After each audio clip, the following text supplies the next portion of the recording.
நம்பிக்கையின் பாய்ச்சல். ஏதேன் எப்போதும் தனது சொந்த வணிகத்தை தொடங்க விரும்பினான்.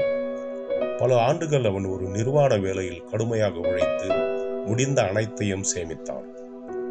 ஒரு நாள் அவன் ஒரு முடிவெடுத்தான். அவன் பணியிலிருந்து விலகி தனது சிறிய வடிவமைப்பு ஸ்டுடியோவை கட்டுவதை தொடங்கினான். முதலில் எல்லாமே நன்றாக நடந்தது. வாடிக்கையாளர்கள் வந்தார்கள், திட்டங்கள் நடந்தன. அவன் நம்பிக்கையுடன் இருந்தான்.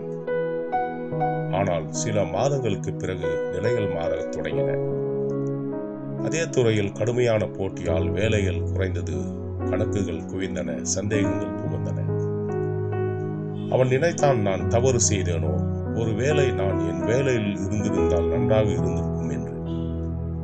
ஒரு மாலை அவன் தனது பால்கனியில் அமைதியாக உட்கார்ந்த போது பேதுரு தண்ணீரில் நடந்து சென்ற கதையை அவன் நினைவு கொண்டான். பேதுரு எவ்வளவு நம்பிக்கையுடன் தண்ணீர் மேல் நடந்தான். ஆனால் அவன் சந்தேகிக்க தொடங்கியதும் முழுகத் தொடங்கினான் என்பதை.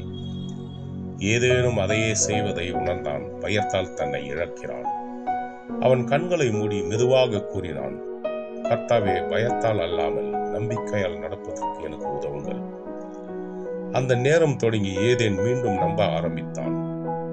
படிப்படியாக புதிய வாடிக்கையாளர்களை அணுகினான். தனது திறமைகளை மேம்படுத்தினான். கர்த்தர் இவ்வளவு தூரம் கொண்டு வந்து விட்டார் என்றால் இனி கைவிட மாட்டார் என்று நம்பினான். சில மாதங்களுக்கு பிறகு அவனது வணிகம் முன்பு போல் இல்லாதபடி வலுப்பட்டது. ஏதேன் அதை தனக்கு மட்டும் வைத்துக் கொள்ளவில்லை. தனது சந்தேகங்களை தாண்டி கர்த்தர் எவ்வாறு உதவினார் என்பதை சாட்சி சொல்லி பலரையும் வாழ்க்கையின் அலைகள் மிகவும் வலிவானதாக தோன்றினாலும் கூட கர்த்தரில் நம்பிக்கை வைக்க ஊக்குவித்தான். பாடம்: நீங்கள் முடியாது என்று கூறும்போது நினைவில் கொள்ளுங்கள், இயேசு இன்னும் தனது கையை நீட்டுகிறார். நீங்கள் ஏன் சந்தேகம் கொண்டீர்கள் என்று கேட்கிறார். உடனே இயேசு கையை நீட்டி அவனை பிடித்து, அற்ப விசுவாசியே, ஏன் சந்தேகப்பட்டாய் என்றார். மத்தேயு 14:31.